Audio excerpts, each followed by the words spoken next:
Okay, so today we have a very special guest with us who does not need any introduction in Finland because everyone in the education space knows him. But maybe where he works now is news for some, as he is now the Chief Commercial Officer of GraphoGame. Markku Pelkonen, welcome to the podcast. Hey, thank you, and it's good to be here. And like you mentioned, I've been now working for GraphoGame for over 6 months. Started in 2023, and really interesting times, and looking forward to kind of like making an impact on early literacy and literacy in general. So it's been a huge learning experience, but we can talk more about that slightly later. Yeah, let's go back to the beginnings and your master's in education that you got back in the 90s. And let's take us back to your university times and take us from there. Yeah, I think that it's kind of a miracle because actually I had a really rough patch in school in the 80s. My family lived in Chicago for a while, for 6 years.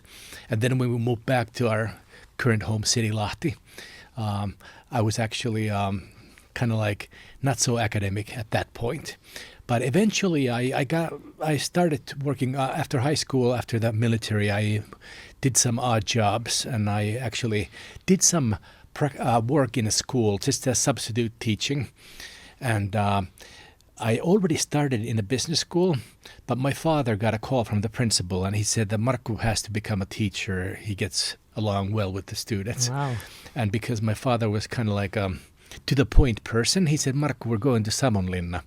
And actually I tried out for the teacher training school there, and I was the last one to get in. And that was kind of like, I think that it was a good shift in my life because I've had a lot of issues in my personal education until that. And then what happened actually, that was in the early 1990s. I think that it was actually that year when I started there.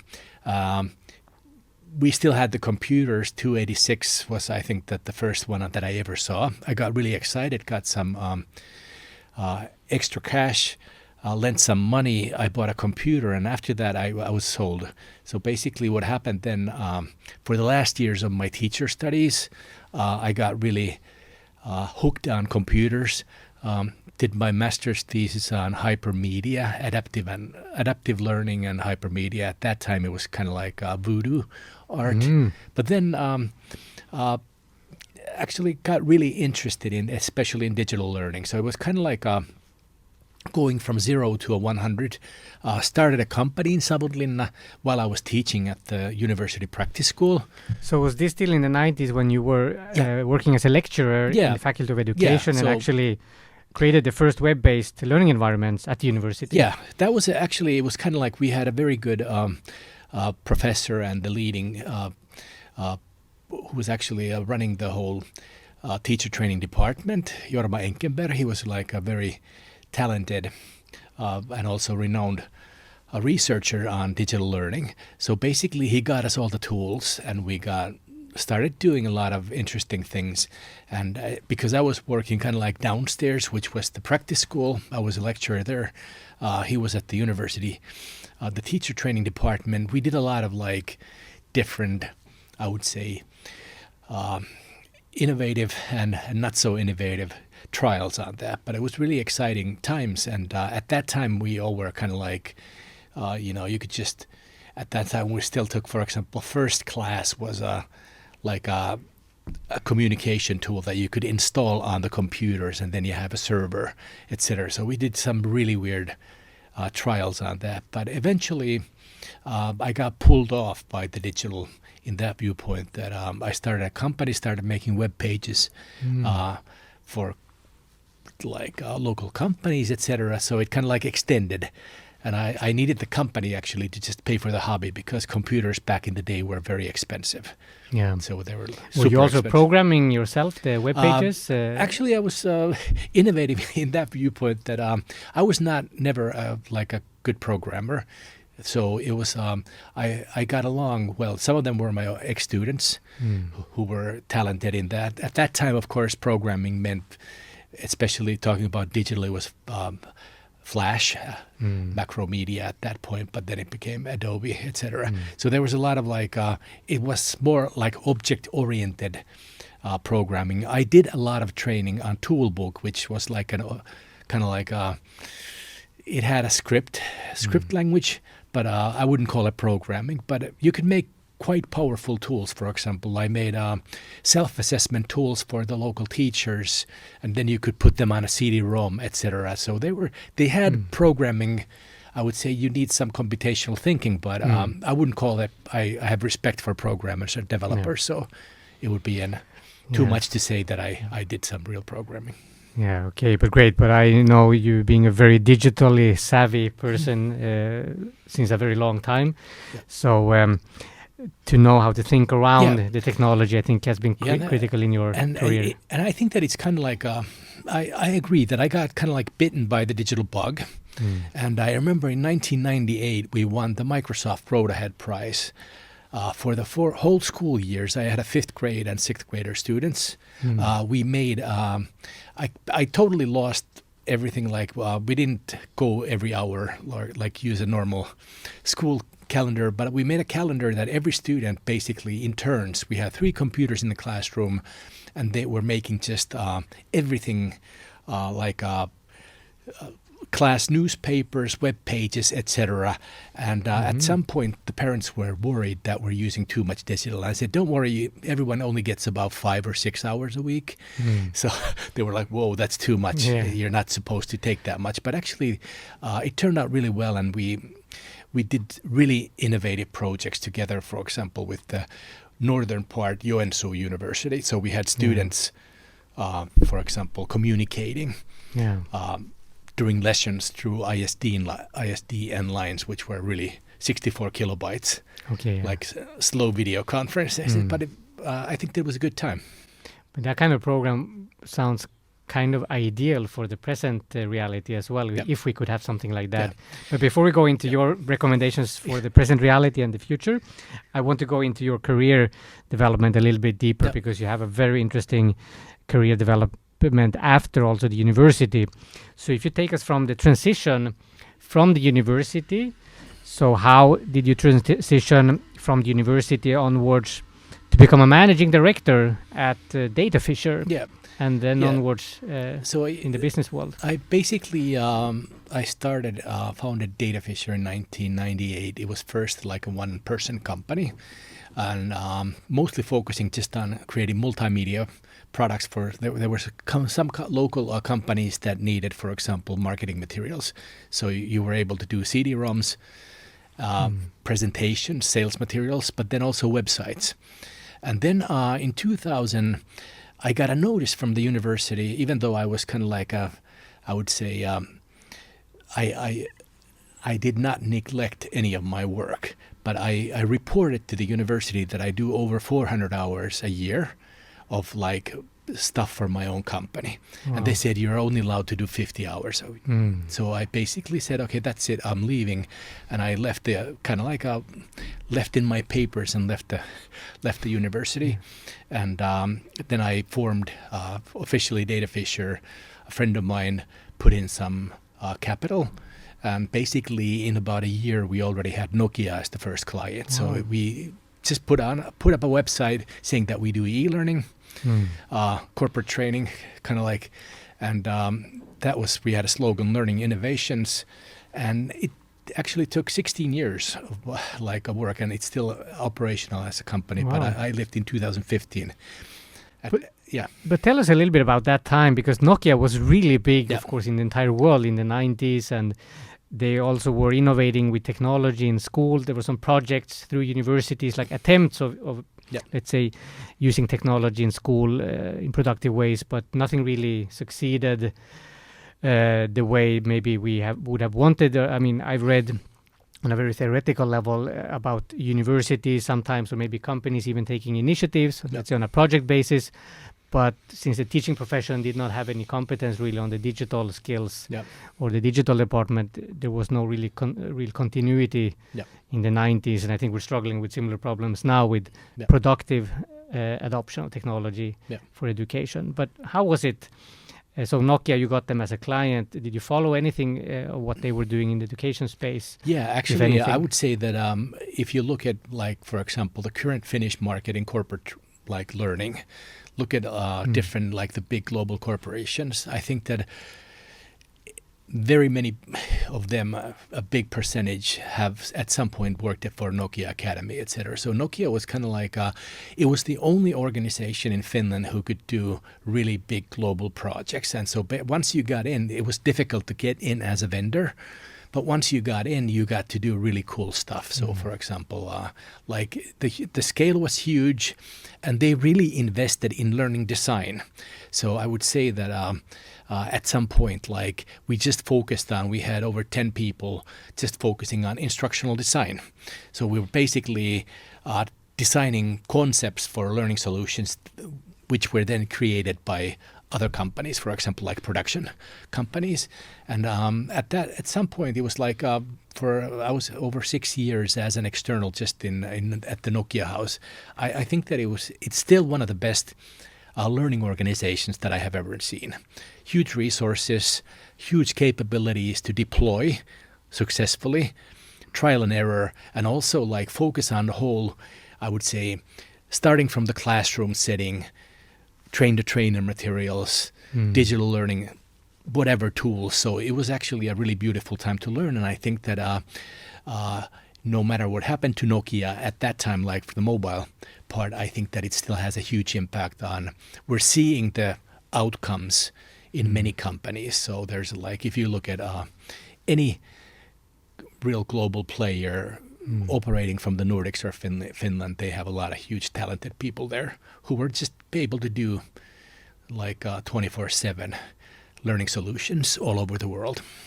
Impressive. Yeah, I would love to see Nokia having a more active role again in education, especially coming from Finland to the world. I think that from the infrastructure viewpoint, of course, they're like providing 5G, etc. A lot of like, but that's true. But at some point, I think that one thing that I've noticed in digital learning in general is that it's very cyclical, and I'm kind of like I always get excited about new things. And after like doing 15 years of project work, code of conduct deployments, after deployments, like language versions for 20 languages, etc., a new rollout, always the same old. So at some point I told my family that, and also my colleagues at DataFisher, that I want to go closer to the schools.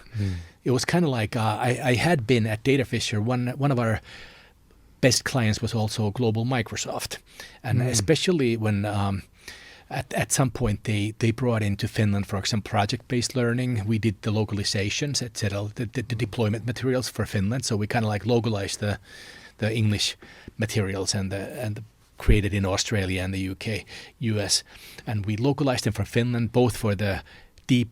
Michael Fullan had this kind of like new pedagogies for deep learning. Started to localize that also. So Microsoft was actually working with schools, and I really enjoyed every time that I was able to go into schools and kind of like train digital. And at some point, then when I decided to leave DataFisher in good hands, I was about to kind of like keep 1 year of like, I would say I was, I was a young man still then, but I felt that it's time to kind of like take a time back and reflect. But in 2 months, I was then working for Ottawa Publishing. At that time, it was called Ottawa Learning Materials. And I went there to run the digital department at kind of like production viewpoint. I said, I'm not interested in that. It's not something that I wake up to. So I've been there, done that. But I was told that, you can do a little and then focus on schools also. And I actually spent 7 years in Ottawa, mostly working with schools and cities on supporting them in their learning. We had a coaching team, etc. So it was an interesting time. And about a year ago, then I decided that it's time to move on. There's no 7-year itch, etc. I've been married for over 32 years, so it was more like I felt that I wasn't growing anymore. Okay. And I just told my colleagues and and the company that I want to do something else, and I just had to do it.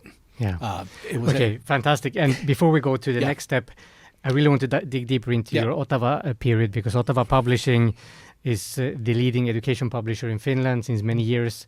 And in Finland, everyone, I think, knows you for your time in Ottawa when you were traveling all around Finland, visiting schools, teaching, leading all kinds of workshops and teacher trainings, digital learning workshops, and so on. And I think also when I was looking at the dates that we actually met, I guess, quite exactly when you started at Ottawa, since about, because I was also connected with Ottawa since about 2016. Yeah. So that was when you started. I went there in, I think that it was 2016 in the summertime. Yeah. And I think that we met somewhere in August. So I was, at that point, I had no clue about the kind of like everything that's going on, because it's kind of like you're in the middle of an induction and looking at the. But it's true that I did spend a lot of time with schools, and I think that that's one thing that kind of like also as you progress, as you kind of like evolve. I would always consider myself as someone who's kind of like excited about like growth and learning, and it has a digital aspect, but also like in all aspects of kind of like self-development. Yes. And I've noticed that at some point you kind of like, you want to move on. And I've always had a challenge with kind of like if we see learning as too much as a kind of like a process linked very closely to only materials, and then you kind of like have learning pop out. I think that it's much more complex, but it's also much more interesting. And in that viewpoint, I've always had a slightly, I wouldn't say a bias, but I think that in many cases we overemphasize the importance of prefabricated materials. Yeah. And at some point you have to be honest to yourself, kind of like, and walk the talk in that viewpoint. We did a lot of good things, and I think that there's always room for educational content, but especially in this time when the focus is shifting towards real life skills, communication, collaboration, working together, solving real life problems. Yeah. I think that we're in a transition phase, and I think that at that point it's much more interesting to kind of like look at learning in a formal context. Yes. From a slightly different angle. Yeah, learning and development and human growth, as you mentioned, and you've been a leader of learning and as a role model also on social media, very active for many years. And I would like you to maybe highlight a few best case examples of your projects with digital learning under a publisher still, that also maybe had you transition towards a new phase, focusing more on growth. Especially when we talk about kind of like, if you look at the Finnish curriculum, for example, we have the one that was formerly from the year 2014, for example, for the peruskoulu, which is like the classes, basic education. And so it has a real good concepts on, for example, what we call like multidisciplinary learning. Very difficult to implement in scenarios when everyone's thinking like English, math, etc. They're thinking in silos. Yes. And we created concepts for different cities on, for example, Climate Challenge Week. 1 full week of learning, focusing on developing the skills, but still going through all of the curriculum objectives in a proper way. We did a health week with Polar in the city of Oulu. Real good feedback from teachers. For the city of Espoo, we did like a climate-related bunch of learning solutions that were based on project-based learning and giving room for the students and learners and teachers to kind of like innovate around real-world problems. I'm really proud of those because the feedback from like students especially, that this was the best week of learning ever, etc. We got a lot of that, and also the feedback from many teachers was really good. So those were kind of like where we were breaking some boundaries. Yes. I think that making an impact. A couple of weeks ago, I was talking with one teacher who said that I still kind of like miss that kind of work. And why didn't it continue? I know that also like with the Nokia attempts of having digital learning or digital tools for learning, many things end when the project ends. You have a person leading a project, but then the person leaves and there's no continuity. What would be needed for a continuity when there's so many, let's say, people still enjoying the process to actually get to the switch in methodology and have the change continuing? Well, I think that it's at the end of the day, it's always like a business focus decision. It's a resource issue, and it's also kind of like there is always like it depends on what you're really doing. Like at the end of the day, I think that one thing that where, for example, startups get it easier. They can really go after their dreams and passions and kind of like say, this is what we do. We want to change the world. At some point, it becomes also you have to look at the bottom line. And I think that especially if you're an early adopter and if you're one of my challenges in life has been that I've been always a couple of years ahead. Probably a decade ahead. Yeah, kind of like looking at the landscape, maybe slightly forward looking. And maybe the time wasn't.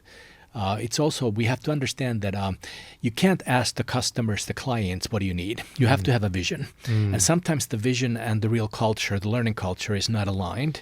And then, of course, it's a resource issue. So I would say that the biggest pedagogical challenges in today's schools are related to the culture and leadership and the way teachers collaborate with each other. So it's always like, it's not, I wouldn't say it's anyone's fault or it's good or bad. It's just the reality. And I think that the continuity, it requires that someone drives that. It requires that there's a reasonable financial return. And of course, going from, I understand that if you see your product as material, material production has a different kind of like a revenue, etc. model. If you're working as a service, coaching, providing coaching services, it's a totally different business. And of course, I would say that Finland in general is, and most developed countries in Europe are complex markets because we have highly capable teachers. We have a lot of free public offering, which is very kind of like, we have a lot of organizations providing everything for free. And if you try to kind of like break that market and bring in new solutions with a price point, it's always tricky. Yes. So, but it's I think that continuity is I think that you need a vision. You need to have something. Yeah.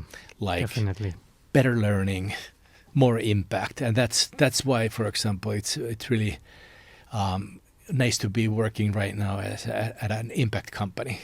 Let's go to that now and focus on your vision and mission in your new company.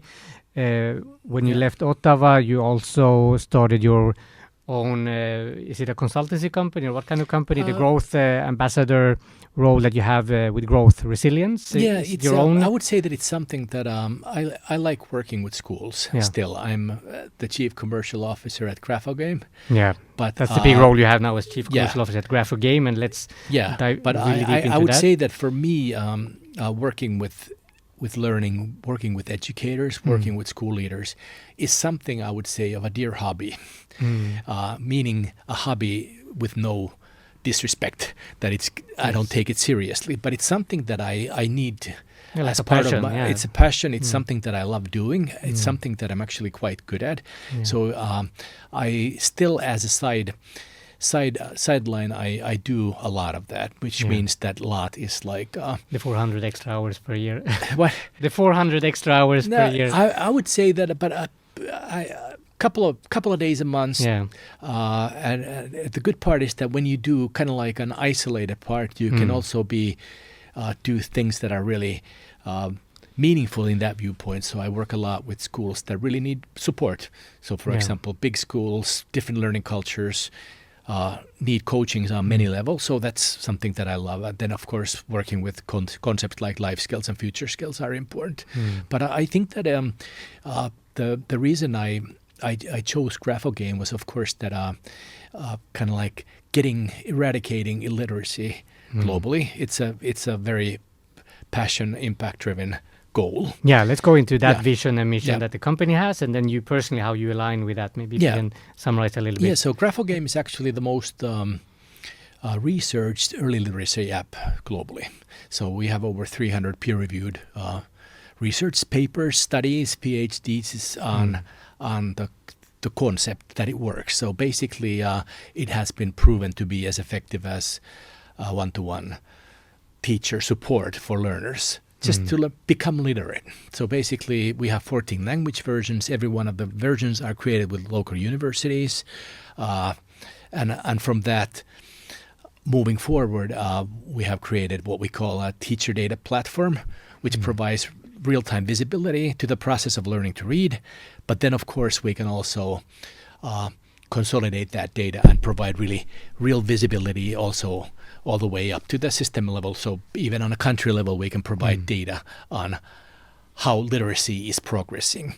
And this becomes really important, especially because digitalization, the use of mobile devices, etc., seems to be impacting on the way we can maintain our level of reading comprehension, but also on how we, I would say, how effectively we learn to read, especially the fluency, etc. And what we're seeing now, even though the app itself has been originally created for children ages from 4 to 9, we're seeing that actually reading also requires practice. It requires a lot of, I would say, relearning at some certain points in order to maintain enough level of fluency, for example. And this is really interesting because we're seeing scenarios where children, 4th, 5th graders, are using an early literacy app to relearn fluent reading.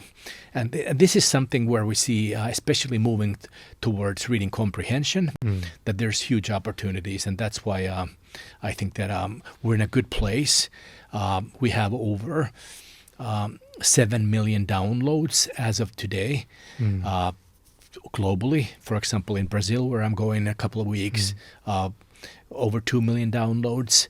But the data is everything on top of that. So basically, being a research app which provides, if you compare traditional, this is one thing that I think that it's important. When you compare a traditional learning solution, learning game, to GraphoGame, the difference is that basically the programming is typically done very economically in a traditional learning game. So you have like the start, you have levels, etc. You have scoring points, etc.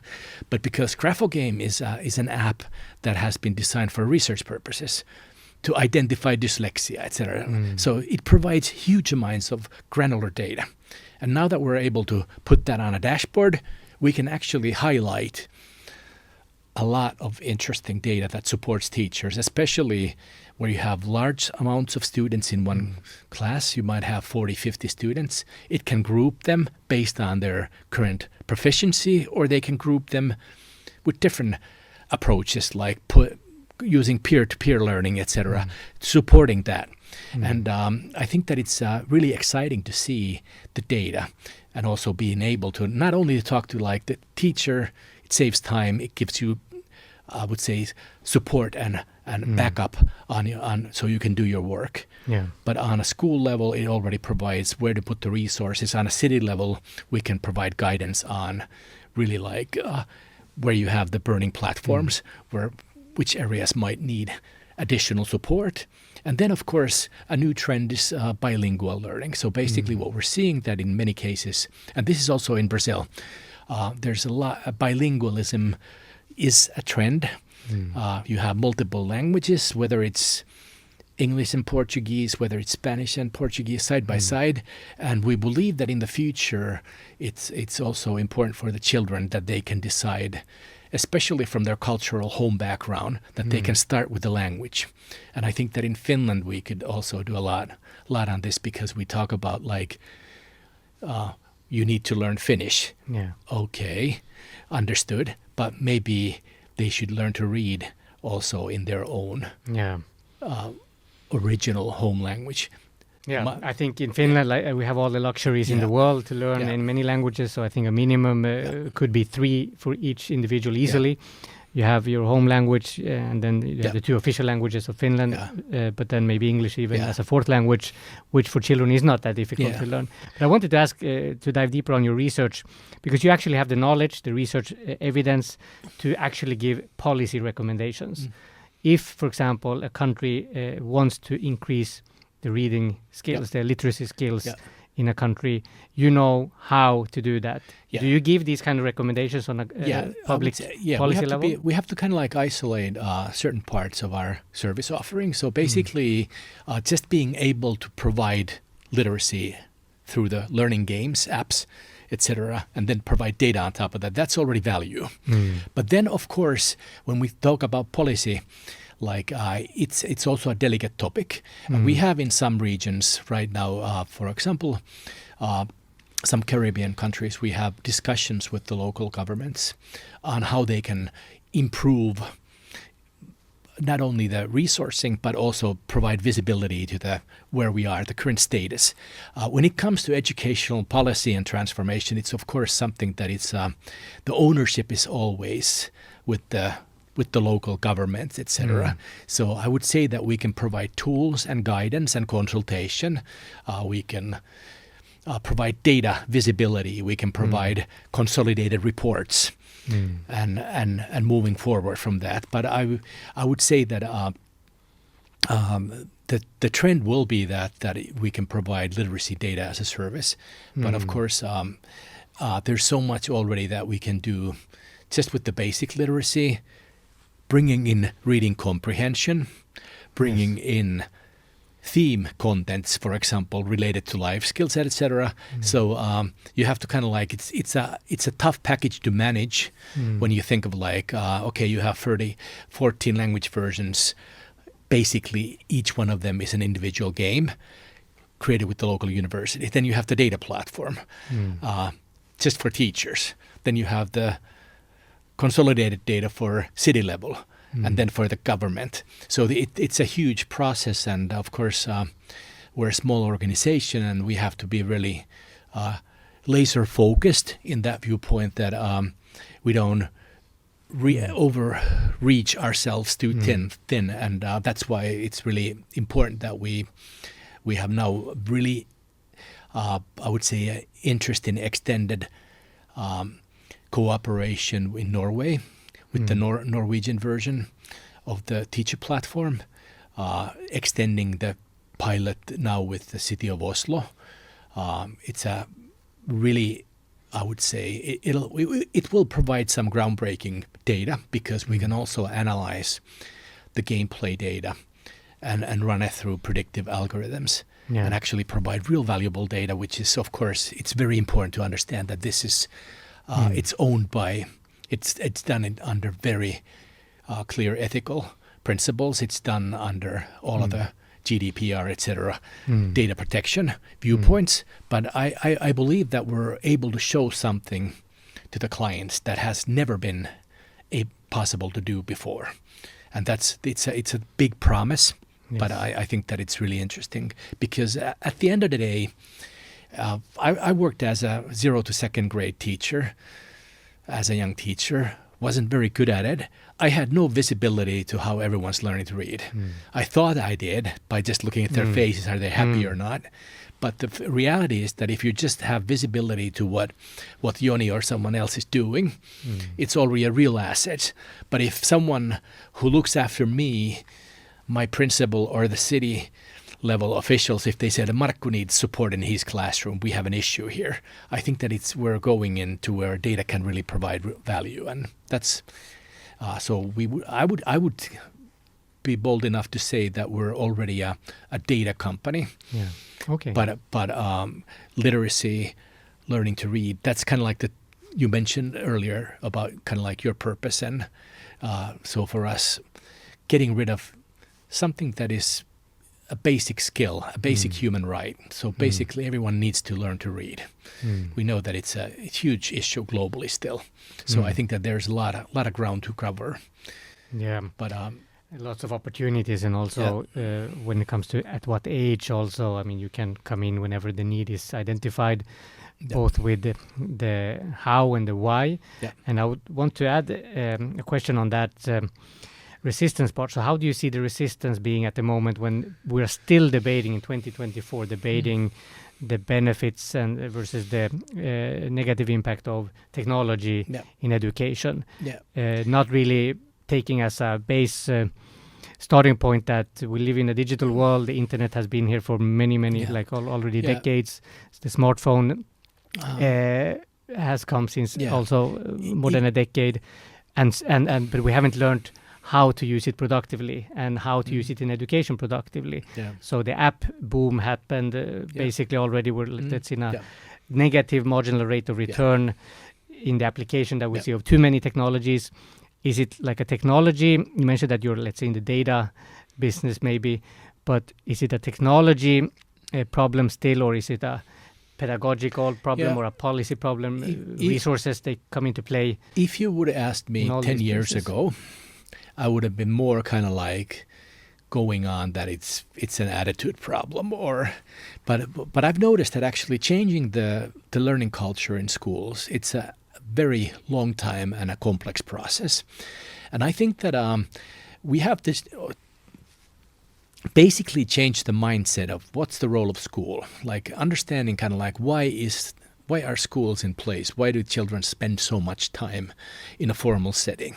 And if you think of like kind of like what they're preparing themselves for, it's a long duration of life in a very complex environment. Technology has a role in the outside world. It has a very clear role also in the schools. But I think that we have to understand that it's not I would say a resource issue. It's not a one-to-one computing issue. It's more like on the mindset on what is meaningful. And I think that there has been a kind of like a clash between the traditional thinking of school being a place where you pump information into everyone's heads. I don't know. I know that it's not that. But in many cases, I've noticed that at the end of the day, when things go really kind of like people are frustrated and talking about, why aren't they behaving, etc., everyone seems to have an idea that we should go back to the good old 1940s or 50s or 60s and get back to print, etc., so we could go through tons of content and then memorize them in a test and everyone would be happy forever. But I think that we have to understand that the role of learning is kind of like we have to engage students, we have to engage learners to the real world problems, whether it's equity issues, whether it's climate challenges, whether it's social issues, etc., working with the environment, etc. So there's well-being, health, and that's kind of like we have an opportunity to use technology in a way that it would build a bridge to these real-world problems already from the get-go in schools. And I think that this is where we have to do a lot of cultural change. This is just an opinion, and I'm not saying this as a representative of GraphoGame. This is my personal opinion. I think that the balance between what skills we're learning and the content that we're going through in schools, it's off. We should be focused more on real life skills, future skills, social, emotional skills, etc., instead of going through trivial data, which will be available in multiple formats, especially in the age of AI. So I think that there's a balance issue, but we have to also, this is where empathy comes in. We have to understand that if you've been going and working in a certain operational model with your classroom, managing everything, making things run, doing good progress in steadier times, I think that it's important that we really also give time and support for the cultural change. So I wouldn't say that we have technology issues in schools. I know that the usage is really slow or low. For example, it's surprising. We tend to overthink that because we see, for example, okay, we have a screen here in the room. We must be using it all the time. You'd be surprised how little the usage percentage of the whole time is, like I mentioned, in 1994, 1998, during those years, we had 3 computers and they were in full-time use. Yeah. And still it was a marginal of the time that we spent. Yeah. So I think that we have a cultural issue, but it's more on kind of like, and you can see it from the public discussion, is that kind of like, are they learning? They see, what are the outcomes? Let me see the test results. And then we're looking at them. Yeah, it's horrible. So what if we just look at, are they feeling well? Are they engaged? PISA is, for example, an interesting topic. Everyone's worried about the falling results. Yeah. I would be more worried about the student engagement that is falling way faster. Yeah, and their mental well-being, which is a well, symptom of the well-being, problem not really taken care of. So there's tons of other issues that we need to, but if you don't use technology, most likely you will have the issues in connecting the learning to real-world problems. So I think that it's a value choice.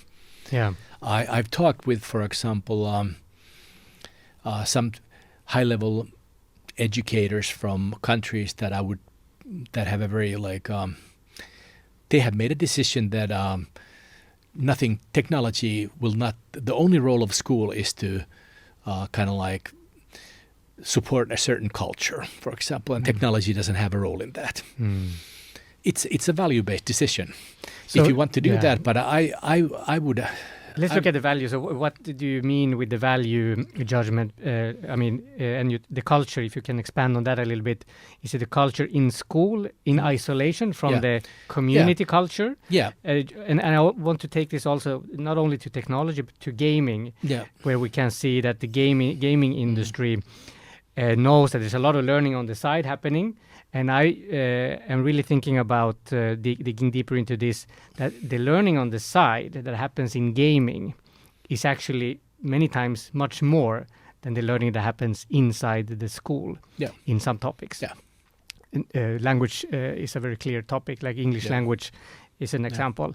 So what's your, let's say, definition of the value judgment that is at play? Is it really that we are valuing something more than something else that is a valid value judgment? I would say, and then the culture, how do you define that? In my thinking, most decisions that we make in life, they're value-based. And if you see the role of school is that each student, each learner will be able to grow and develop continuously all through their life cycle. Talking about continuous learning, they have to feel well. They have to have an understanding of what is responsibility, what is the way to collaborate with other people. They have to have I would say, a high standard of humanistic thinking. Some might call it like sivistys, for example, in Finnish. Yeah. And I think that it's when you start from that, I would be really interested in hearing arguments where, in a positive way, if we use technology, for example, that why wouldn't it support that value-based decisions? I think that right now, sometimes we're learning things that are just for the fun of memorizing it, and then you move with a little angst, move forward and do something else. And I think that this is we need a really, I would say, it's not only the school, but we need to have a discussion on the society, like what kind of people do we want to, what kind of growth do we want to promote? What is the role of learning in today's world with all of these global challenges, etc.? How do we make school have a permanent impact?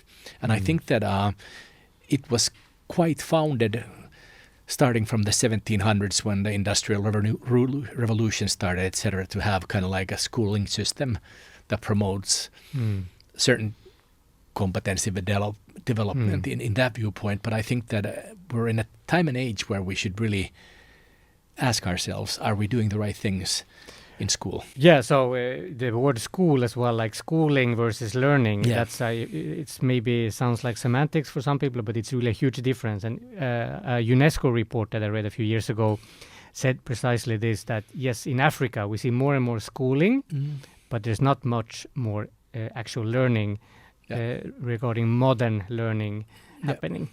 So they recognize it, and they see a problem with, let's say, an emphasis on the schooling per se, without looking at the learning and development on a larger perspective. Yeah. I think that you have to understand that in a way that in order to have a baseline, basic skills, there always needs to be a certain level of schooling. But on top of that, if we stick too long to that, we might be actually doing something that is counterproductive. And I think that in that viewpoint, the more you open the learning process, informal, outside the classroom, real world problems, etc., global engagement, things that everyone on a paper said, hey, it sounds really cool that we're doing something meaningful. We're changing the world. We're doing a climate challenge week in our school, and actually we're doing it outside of the school. That should be actually something that should be cherished and really appreciated. The main school activity, maybe. Yeah, it should be, I would say, something that you get good grades for, etc. But I think that we're in the middle of a huge cultural transition, and this is what makes it tricky. And that being said, we're now talking, most likely educators will listen to that also. I want to highlight that I think that this is not something that anyone can dictate. It's a huge change that has to be led, and also everyone needs to feel engaged. Adults, students, learners. One thing where digitalization has become kind of like an equalizer is that actually the challenges are facing adults as children. So I think that this would be a good opportunity to kind of like rethink education. There has been a lot of good tries, but I've noticed that the more rocky things go, the more challenges we have, the more conservative in our pedagogical thinking we tend to become. Maybe we should isolate this. Maybe we should go back to print, etc. I understand that it's human reaction. It's normal, but I think that we can do better than that.